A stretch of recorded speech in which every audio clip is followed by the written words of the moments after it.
Sejarah seringkali dianggap membosankan, hanya deretan angka dan nama yang mati. Tapi di sini, kita percaya bahwa setiap puing runtuhan menyimpan nyawa. Dari kejayaan Nusantara hingga perang besar yang mengguncang dunia. Kita akan rangkai kembali serpihan masa lalu menjadi sebuah kisah utuh yang menggetarkan hati. Selamat datang di Dongeng Sejarah.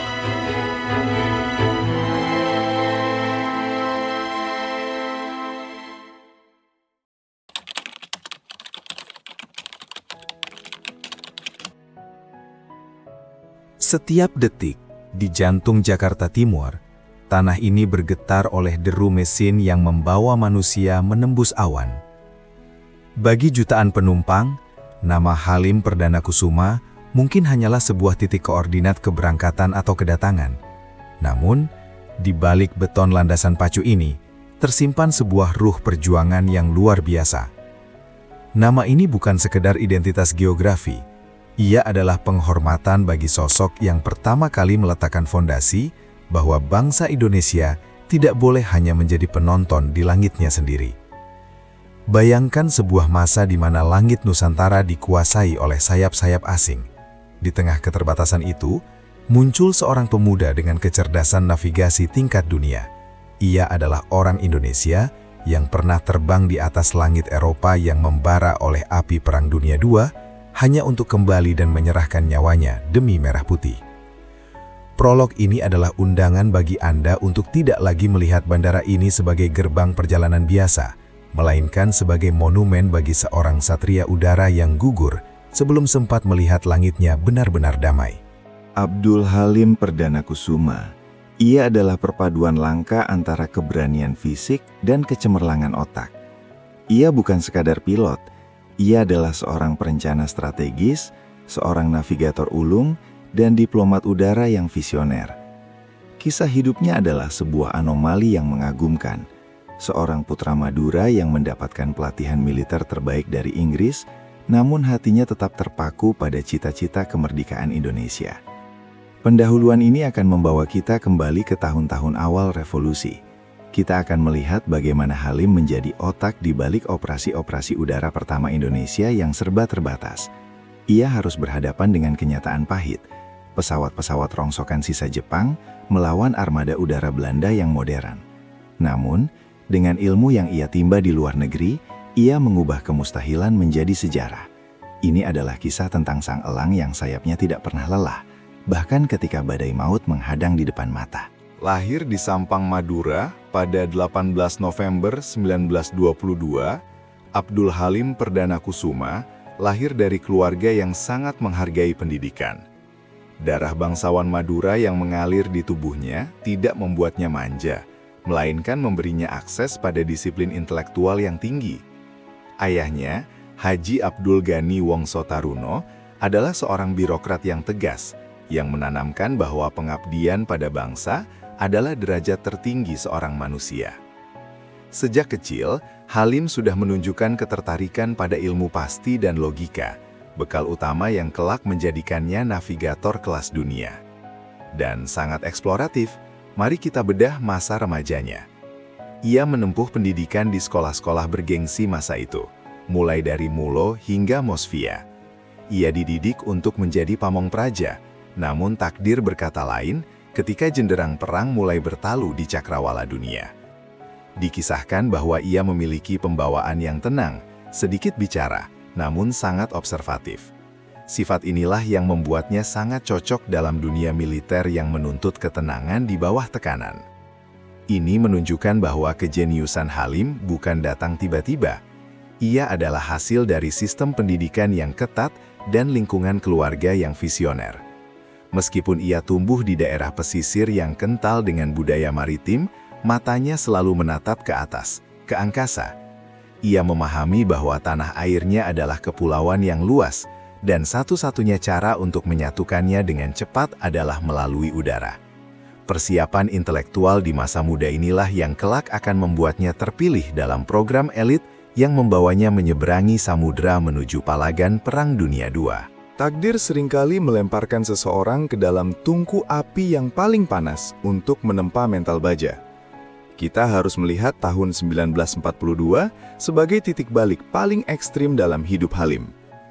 Ketika Belanda menyerah pada Jepang di Jawa, Halim yang saat itu sedang menjalani pendidikan militer angkatan laut dikirim ke luar negeri. Ia akhirnya terdampar di Inggris dan bergabung dengan Royal Air Force atau RAF, Angkatan Udara Inggris. Ini bukan sekedar latihan. Halim langsung diterjunkan ke dalam kancah pertempuran udara paling mematikan dalam sejarah manusia melawan kekuatan Nazi Jerman. Dan sangat teknis, mari kita bedah posisi Halim saat itu. Ia dilatih sebagai navigator di skadron pesawat pembom berat. Tugas seorang navigator adalah otak dari pesawat tersebut.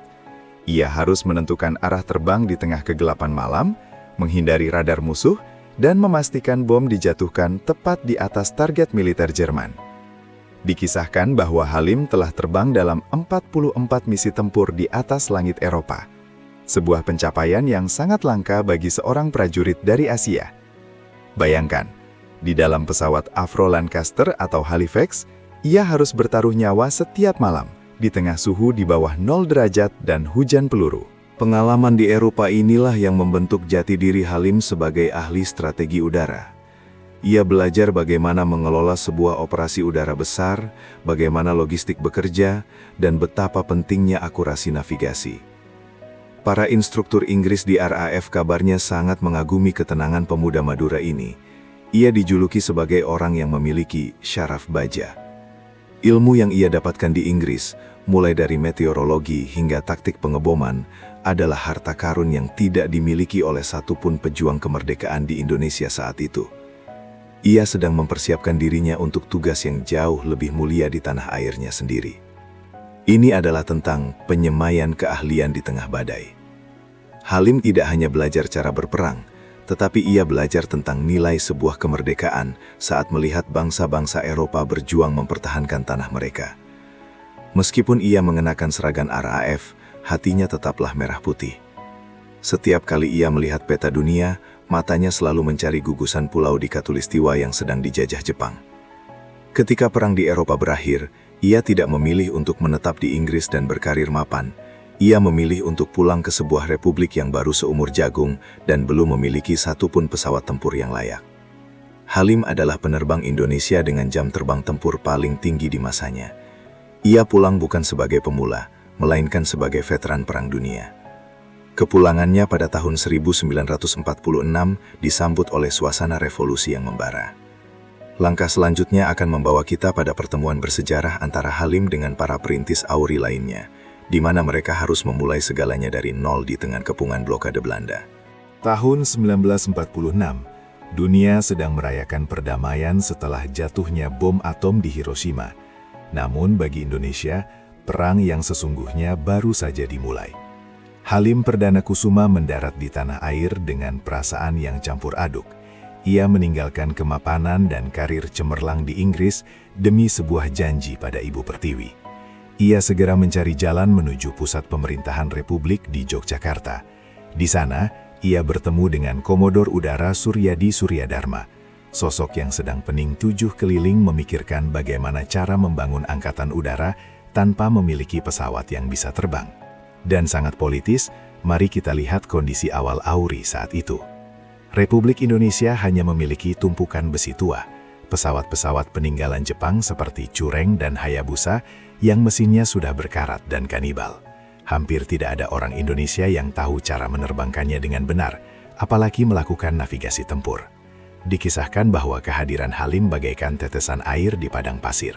Suryadharma menyadari bahwa ia baru saja mendapatkan seorang profesor udara yang telah kenyang dengan pengalaman taktis di medan perang paling modern di dunia. Halim segera diberi tugas sebagai kepala operasi udara. Tugas pertamanya adalah mengubah rongsokan Jepang menjadi mesin perang yang fungsional. Dikisahkan bahwa Halim sering terlihat di bengkel pesawat, berlumuran oli bersama para teknisi, mencoba menerjemahkan instruksi navigasi barat ke dalam keterbatasan alat yang ada. Ia menekankan bahwa keberanian saja tidak cukup untuk melawan Belanda. Angkatan udara membutuhkan disiplin navigasi dan perhitungan cuaca yang akurat. Ia mulai mendidik para kadet muda dengan standar RAF, menanamkan bahwa seorang penerbang adalah seorang ilmuwan di udara. Ini adalah tentang transformasi mentalitas. Halim membawa budaya militer profesional ke dalam tubuh AURI yang masih bersifat gerilya. Ia harus berhadapan dengan keterbatasan bahan bakar, suku cadang, hingga sabotase dari pihak Belanda yang memblokade jalur laut. Ia tetap optimis dan sering berkata bahwa langit adalah satu-satunya jalan keluar dari kepungan ini. Semangatnya membakar nyali para teknisi dan penerbang muda untuk membuktikan bahwa anak bangsa bisa terbang di atas kaki sendiri. Momen ini menandai dimulainya era profesionalisme di Angkatan Udara kita. Halim telah memberikan jiwa pada mesin-mesin tua itu. Persiapan ini bukan tanpa tujuan. Intelijen Belanda mulai mencium bangkitnya kekuatan udara Republik dan bersiap melakukan serangan besar-besaran. Langkah selanjutnya akan membawa kita ke dalam kesibukan luar biasa di Pangkalan Maguwo, di mana Halim harus memimpin sebuah proyek mustahil untuk merakit kekuatan udara yang akan mengejutkan dunia. Logika militer manapun akan mengatakan bahwa membangun angkatan udara dari rongsokan adalah kegilaan. Namun bagi Halim Perdana Kusuma, keterbatasan bukanlah alasan untuk menyerah. Itu adalah teka-teki teknis yang harus dipecahkan. Ia mendapati bahwa warisan Jepang di Maguwo hanyalah sisa-sisa kamikaze yang tidak terawat. Bersama dengan teknisi jenius seperti Basir Surya, Halim memimpin proyek raksasa untuk menghidupkan kembali bangkai-bangkai besi ini. Bab ini mengungkap bagaimana tangan-tangan anak bangsa, di bawah instruksi navigasi dan mekanik Halim, mulai merakit sayap-sayap kedaulatan dari nol. Dan sangat teknis, mari kita bedah perjuangan di bengkel Maguwo. Masalah utama adalah ketersediaan suku cadang. Karena blokade Belanda, tidak ada kiriman mesin atau ban baru. Halim memperkenalkan teknik kanibalisme pesawat, mengambil komponen dari 3 pesawat rusak untuk menghidupkan 1 pesawat. Dikisahkan bagaimana Halim menggunakan pengetahuan navigasi udaranya untuk menghitung beban maksimal pesawat yang sudah tua tersebut agar tidak jatuh saat lepas landas. Ia bahkan harus menggunakan minyak jarak sebagai pengganti oli pelumas, sebuah inovasi darurat yang hanya bisa dilakukan oleh mereka yang memahami kimia mesin. Halim bukan tipe pemimpin yang hanya memerintah dari balik meja. Ia ikut memanggul tangki bahan bakar dan ikut memanjat sayap pesawat untuk mengecek sambungan baut. Dikisahkan bahwa ia menanamkan standar keamanan yang sangat ketat. Meski pesawatnya bekas, sistem navigasinya harus akurat. Ia melatih para calon penerbang Indonesia cara membaca peta tanpa kompas elektronik, menggunakan insting dan tanda-tanda alam. Sebuah keahlian yang kelak akan menyelamatkan nyawa mereka saat harus terbang rendah menghindari radar Belanda yang mulai dipasang di Semarang dan Jakarta. Kisah ini adalah tentang kedaulatan di atas keterbatasan. Halim membuktikan bahwa bukan mesin yang menentukan kemenangan, melainkan semangat manusia di balik kemudi. Pangkalan Maguwo di bawah arahannya berubah dari sekedar kuburan pesawat menjadi simbol harapan udara Republik. Keberhasilan menghidupkan puluhan pesawat ini mulai terdengar oleh pihak intelijen Belanda di Batavia, membuat mereka sadar bahwa anak-anak Yogyakarta kini memiliki sayap untuk menyerang balik. Persiapan di Maguwo ini adalah fondasi bagi operasi udara pertama yang akan mengguncang moral Belanda. Kisah ini mencatatkan keajaiban teknis yang berhasil dilakukan Halim dan timnya. Maguwo telah siap, mesin-mesin telah menderu, dan para penerbang telah dilatih. Belanda yang merasa terancam akhirnya meluncurkan agresi militer 1 pada Juli 1947. Hal ini memicu Halim untuk segera menyusun sebuah rencana serangan udara yang sangat berani, yang belum pernah terpikirkan oleh siapapun sebelumnya. Langkah selanjutnya akan membawa kita ke malam penentuan, di mana untuk pertama kalinya dalam sejarah, bom-bom Indonesia jatuh di markas militer musuh. 29 Juli 1947, pukul 5 pagi. Udara Yogyakarta masih membeku, namun di dalam hanggar Maguwo, adrenalin sedang memuncak. Serangan ini adalah jawaban atas kebiadaban Belanda dalam agresi militer 1. Belanda telah menghancurkan banyak pangkalan udara kita melalui serangan darat. Namun, mereka membuat satu kesalahan fatal. Mereka mengira AURI sudah lumpuh total. Di bawah perencanaan strategis Halim Perdana Kusuma, sebuah operasi bunuh diri yang sangat jenius disusun. Ini adalah serangan udara pertama dalam sejarah Angkatan Udara Republik Indonesia. Sebuah serangan yang dilakukan dengan pesawat tanpa radio, tanpa lampu navigasi, dan bom yang dijatuhkan dengan tangan. Mari kita bedah peran Halim dalam operasi ini. Sebagai kepala operasi, Halimlah yang menentukan rute penerbangan rendah, terbang di bawah radar musuh. Ia menghitung dengan sangat teliti waktu tempuh dan konsumsi bahan bakar agar pesawat-pesawat tua ini bisa kembali ke Maguwo sebelum matahari benar-benar terang. Dikisahkan bahwa ia yang menyarankan penggunaan bom bakar yang dibuat dari drum minyak untuk memberikan efek kejut maksimal pada moral serdadu Belanda di Semarang, Salatiga, dan Ambarawa. Ia tahu, secara militer serangan ini kecil, namun secara psikologis, ini adalah hantaman telak bagi harga diri Belanda. Strategi Halim berhasil dengan sempurna. Pasukan Belanda di Semarang terkejut luar biasa saat melihat pesawat-pesawat yang mereka anggap rongsokan tiba-tiba muncul di atas kepala mereka dan menjatuhkan bom tepat di markas mereka. Kepanikan terjadi di kamiliter Belanda. Mereka tidak menyangka Republik memiliki nyali dan kemampuan navigasi setinggi itu. Keberhasilan ini tidak terlepas dari pelatihan navigasi buta yang diberikan Halim kepada para penerbangnya selama berbulan-bulan di Maguwo. Ketika pesawat tersebut berhasil menuntaskan misi dan kembali mendarat di Maguwo tepat saat kabut pagi mulai terangkat, Halim membuktikan bahwa kecerdasan otak bisa melumpuhkan keunggulan teknologi. Serangan ini membuat dunia internasional terperangah. Dewan Keamanan PBB mulai melirik kekuatan militer Indonesia yang ternyata memiliki sayap yang mampu mematuk. Serangan ini membawa konsekuensi berat, karena Belanda yang murka kemudian membalas dengan menembak jatuh pesawat Dakota VTCLA di sore harinya. Namun bagi Halim, misi 29 Juli telah membuktikan satu hal. Langit Indonesia adalah milik bangsa Indonesia, dan ia siap menjaganya dengan cara apapun.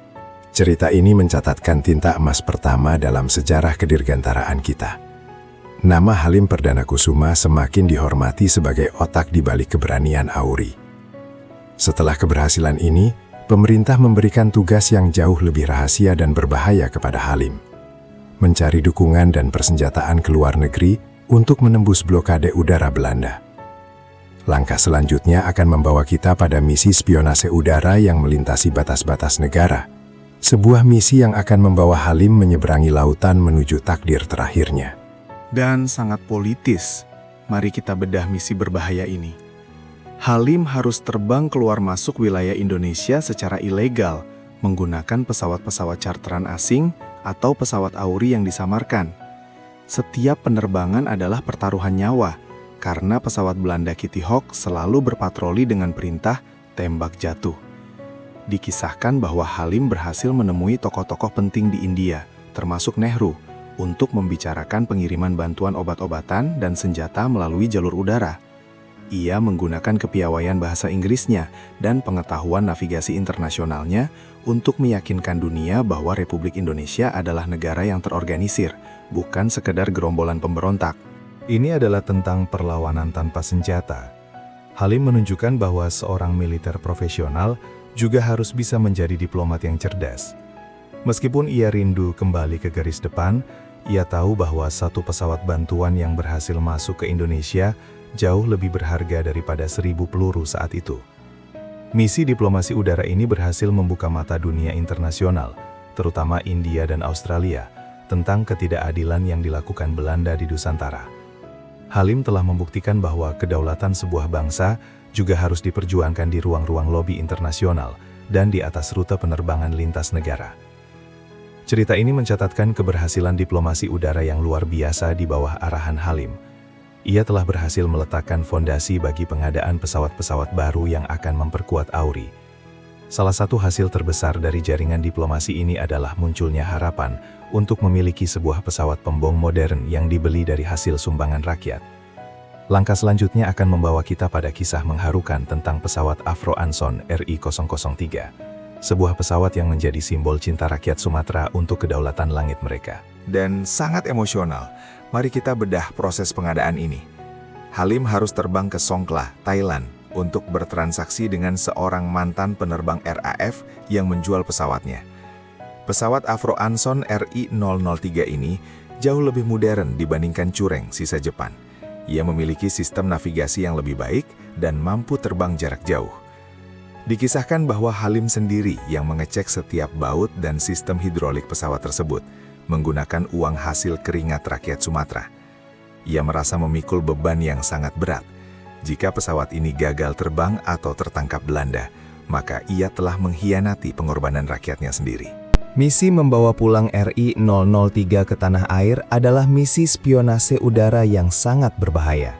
Halim dan Iswahyudi harus terbang melintasi perairan internasional yang dipenuhi kapal perang Belanda yang siap menembak jatuh pesawat tanpa identitas resmi. Dikisahkan bahwa Halim menggunakan keahlian navigasi bintangnya untuk terbang di malam hari tanpa lampu kabin, agar tidak terlihat dari bawah.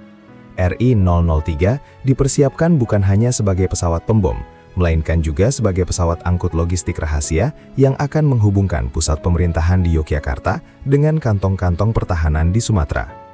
Ikatan batin antara militer dan rakyat. RI-003 membuktikan bahwa rakyat sangat percaya pada AURI, dan Halim adalah sosok yang dianggap mampu menjaga amanah itu. Keberadaan pesawat ini menjadi simbol bahwa blokade Belanda tidak mampu memantikan semangat kemerdekaan. Pesawat ini segera digunakan untuk misi-misi diplomatik dan pengiriman obat-obatan yang sangat dibutuhkan rakyat. Halim Perdana Kusuma tidak lagi hanya seorang penerbang. Ia telah menjadi simbol kedaulatan dirgantara yang nyata bagi setiap orang yang menyumbangkan emasnya. Momen ini mencatatkan momen keemasan dalam sejarah kedirgantaraan kita, di mana rakyat dan militer menyatu dalam satu sayap. RI-003 menjadi kebanggaan baru bagi AURI. Namun, tugas negara terus memanggil.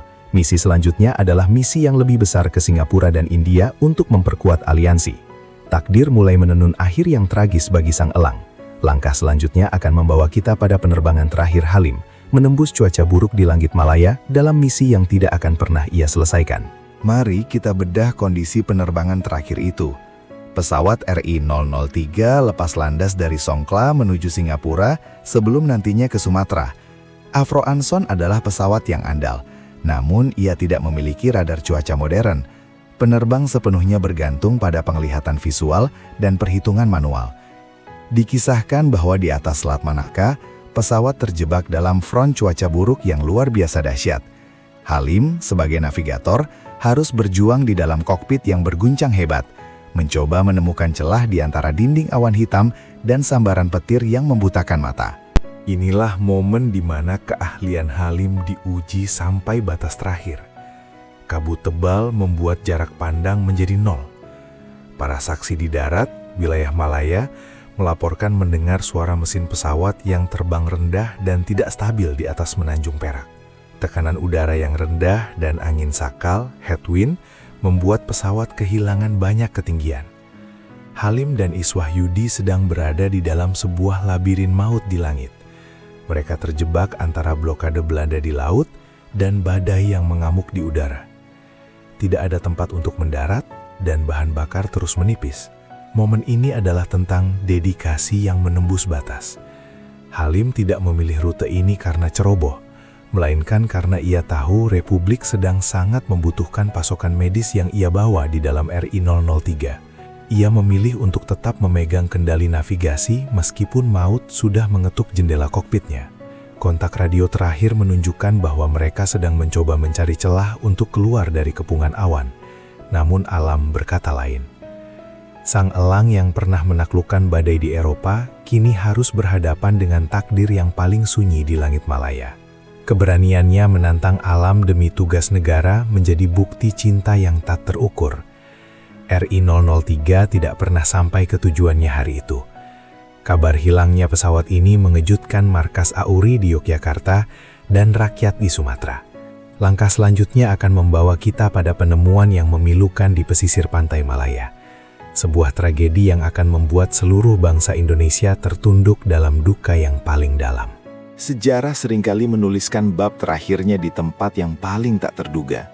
Hilangnya RI-003 dari radar bukan hanya sebuah kecelakaan, melainkan patahnya salah satu sayap terkuat Republik. Pada pagi hari tanggal 14 Desember 1947, puing-puing pesawat kebanggaan rakyat Sumatera itu ditemukan berserakan di pantai Tanjung Hantu. Bab ini mengungkap kepedihan luar biasa saat tubuh Marsekal Muda Halim Perdana Kusuma ditemukan di antara reruntuhan mesin yang ia cintai. sang elang yang pernah selamat dari puluhan misi pengeboman di Eropa, akhirnya harus menyerahkan nyawanya di langit negeri tetangga demi memperjuangkan hak bangsanya untuk terbang merdeka. Sangat memilukan. Mari kita bedah kronologi pasca tragedi ini. Menurut laporan saksi mata, pesawat jatuh akibat kegagalan struktural setelah dihantam cuaca ekstrim yang melampaui batas kemampuan pesawat Avro Ensign tersebut. Benturan dengan permukaan laut atau karang terjadi dalam kecepatan tinggi, membuat badan pesawat hancur seketika. Dikisahkan bahwa jenazah Halim Perdana Kusuma ditemukan dalam kondisi yang masih mengenakan seragam penerbangnya, seolah-olah ia ingin menunjukkan bahwa hingga nafas terakhir, ia adalah seorang prajurit udara yang sedang bertugas.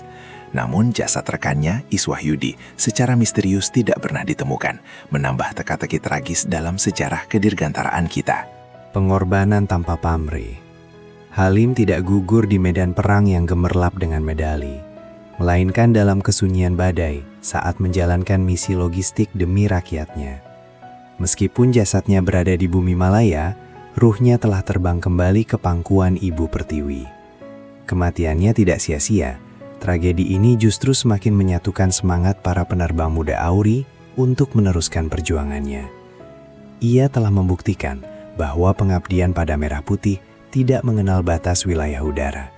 Dimanapun seorang satria jatuh, disitulah ia menjadi benih bagi kemerdekaan yang lebih besar. Momen ini adalah menutup riwayat hidup sang navigator ulung dengan kesedihan yang tak terlukiskan.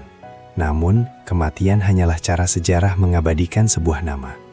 Meskipun jasadnya sempat tertahan di negeri orang, namanya segera dipulangkan ke setiap hati sanubari rakyat Indonesia. Langkah selanjutnya akan membawa kita pada penghormatan terakhir bangsa Indonesia. Bagaimana nama Halim bertransformasi dari seorang pahlawan yang gugur menjadi simbol dirgantara terbesar yang kita miliki saat ini. Sejarah tidak pernah membiarkan putra terbaiknya terlupakan di tanah asing. Meskipun Halim Perdana Kusuma gugur di Malaya pada 1947, ruh dan namanya selalu menaungi setiap jengkal langit Nusantara.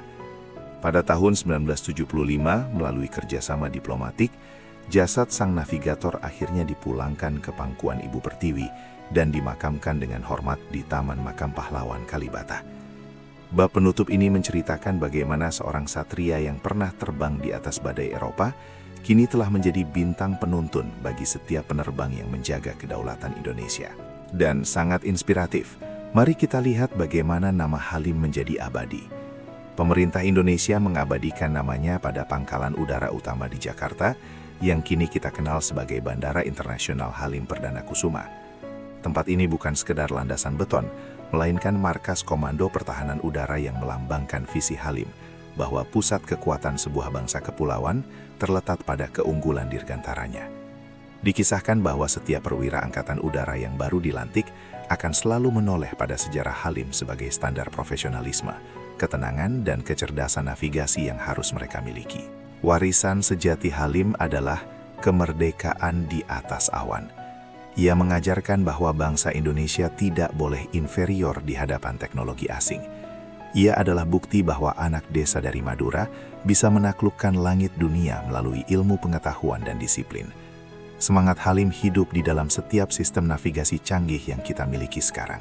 Sebuah impian yang ia rintis saat ia masih harus meraba arah menggunakan bintang dan insting di tengah badai Malaka. Ia adalah bapak intelektual dirgantara kita yang menunjukkan bahwa kedaulatan harus diperjuangkan dengan otak dan nyawa sekaligus. Ini adalah tentang sayap yang tak pernah patah. Halim Perdana Kusuma menunjukkan bahwa seorang pahlawan tidak harus berumur panjang untuk menjadi abadi. Meskipun usianya terhenti di angka 25 tahun, karyanya melampaui waktu. Setiap kali sebuah pesawat lepas landas dari Bandara Halim, itu adalah penghormatan bagi sang elang yang tidak pernah sampai ke tujuannya, demi memastikan kita semua bisa sampai ke tujuan kita di alam kemerdekaan. Ia telah bertransformasi dari seorang manusia menjadi sebuah simbol keberanian yang terbang tinggi di atas batas-batas fisik. Kata demi kata ini menutup narasi epik tentang sang elang penjaga langit. Kisah Halim adalah pengingat bagi kita semua bahwa langit Indonesia terlalu luas untuk dibiarkan kosong dan terlalu berharga untuk diserahkan kepada orang lain. Ia telah memberikan navigasi bagi bangsa ini untuk terus terbang tinggi menantang masa depan. Mari kita jaga setiap jengkal udara ini dengan kecemerlangan yang sama seperti yang ia tunjukkan.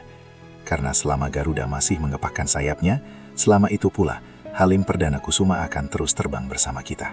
Sobat Dongeng Sejarah, kita telah tuntas menelusuri kehidupan luar biasa dari Halim Perdana Kusuma. Sebuah kisah tentang otak, keberanian, dan pengorbanan di atas awan.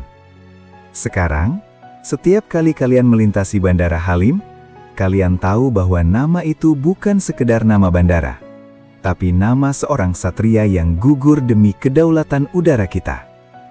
Apa bagian dari cerita ini yang paling menyentuh hati kalian? Tuliskan pendapat kalian di kolom komentar. Terima kasih telah mengikuti seri epik ini. Jangan lupa untuk like, bagikan video ini ke seluruh dunia agar mereka tahu pahlawan dirgantara kita. Dan pastikan kalian sudah subscribe channel Dongeng Sejarah. Saya pamit, teruslah menatap langit. Karena di sana masa depan kita berada. Salam sejarah, merdeka.